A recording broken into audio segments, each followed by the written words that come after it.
इतकं पण धावू नका आणि अकालीच वरती जाऊ नका. डॉक्टर धनंजय देशपांडे यांच्या लेखातून.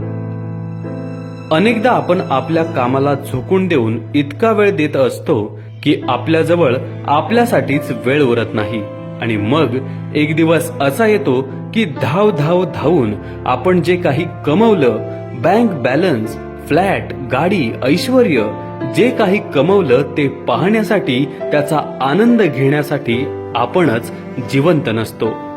मित्रांनो, ही कहाणी आहे जामनगर, गुजरातच्या अत्यंत यशस्वी अशा डॉक्टरची अचानक थांबलेली जीवनयात्रा.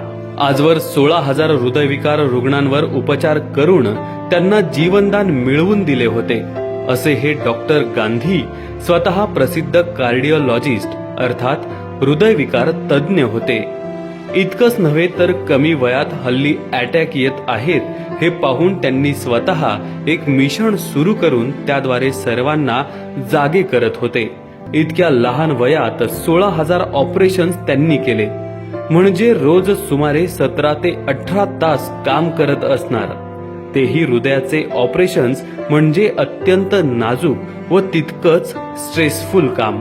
असेच एके दिवशी ते दवाखान्यात जायला निघाले आणि रस्त्यातच त्यांना छातीत कळ आली आणि दवाखान्यात पोहोचेपर्यंत सगळं संपलं होतं.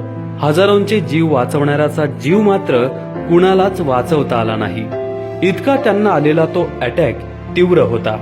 2-3 कारणांसाठी मनात हळहळ दाटून येते. एकतर 41 हे काही जायचं वयच नाही आणि त्यातही अशा बुद्धिमान डॉक्टरची ज्याची समाजाला प्रचंड गरज होती. शिवाय इतरांनी गाफील राहू नये म्हणून जागे करणारे डॉक्टर गांधी स्वतःच कसे स्वतःबद्दल गाफील राहिले. मला एकदम आपल्या डॉक्टर नीतू मांडके यांची आठवण आली. तेही असेच झोकून देऊन काम करणारे हार्ट स्पेशालिस्ट डॉक्टर.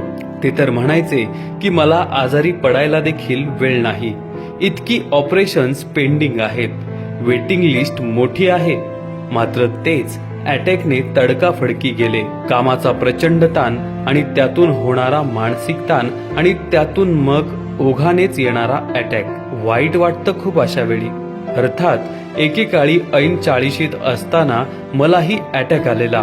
पुन्हा हॉस्पिटलमध्ये ICU मध्ये मी ऍडमिट. मात्र डॉक्टर जगदीश हिरमेट सारखा देवदूत तिथं मला लाभला आणि त्यांनी मला त्या आजारातून बाहेर तर काढलंच, पण त्यांनी कान टोचून जे काही सांगितलं ते आजवर पाळलं. त्यामुळे थेट ट्रेकिंग करू शकतोय, गड किल्ले चढून जातोय, नाहीतर 4 जिने सुद्धा यापुढे चढता येणार नाही असं त्यांनी सांगितलं होतं.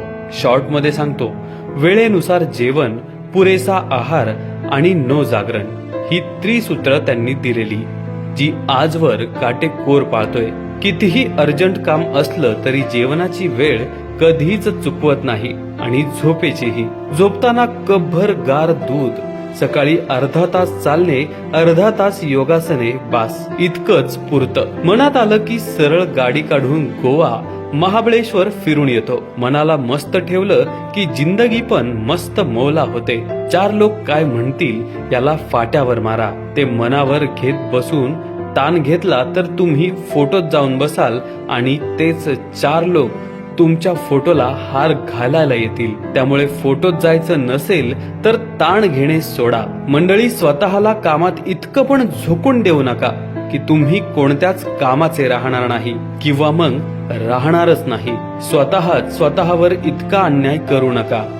स्वतःला थोडासा वेळ जरूर द्या. स्वतःची काळजी घ्या. तुम्ही फक्त तुमचे नाही तर समाजाचे देखील आहात. त्यांना असं वाऱ्यावर सोडून देऊन कसं चालेल. बिझनेस मध्ये अपडाऊन सुरू आहे, असू द्या, काही फरक पडत नाही. जगलो तर पुन्हा लढून जिंकू शकतो. नोकरीच्या जागी बॉसिंगचा त्रास आहे, काही फरक पडत नाही. जगलो तर पुन्हा जिंकू शकतो. घरात नातेवाईकात वादविवाद, भांडणे सुरू आहेत, काही फरक पडत नाही. जगलो तर पुन्हा लढून जिंकू शकतो. विचार करा मंडळी, वेळ अजूनही गेलेली नाही. सावध व्हा. काम तर केलंच पाहिजे, पण त्यात ताण निर्माण होऊ देऊ नका. कुत्रा मागे लागल्यासारखे धावू नका. शांतपणे, दमदारपणे वाटचाल करा. मग अटॅक येणार नाही हे नक्की. त्यासाठी शुभेच्छा.